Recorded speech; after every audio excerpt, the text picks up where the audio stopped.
deməli, ilahiyyat elmləri sahəsində həm bakalavr, həm magistr təhsilim var.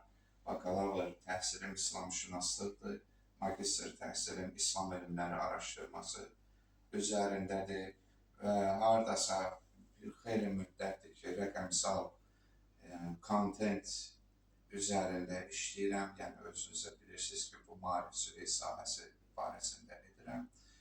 Və daha sonra mövzumuz Sərdə xanım təklif elədi ki, emosional və ruhi sağlamlıq baxımından olsun. Və mən bunu bir neçə gün araşdırdım, axtardım və gördüm ki, mövzu o qədər qəliz mövzudur ki, çox çətin mövzudur. Özüm itdim onun arasında. Yəni, mən bilmədim ki, bu baxımından insan nə deyər? Bu, riyaziyyat sahəsidir, fizika sahəsidir. Baxırsan, məsələyə elmi yanaşanlar var. Baxırsan, məsələyə ümumiyyətlə fərdi yanaşanlar var. Həm də burada oturub nəsə bir elmi argumentləri deməkdə bizim heç bir faydası olmayacaq bizə.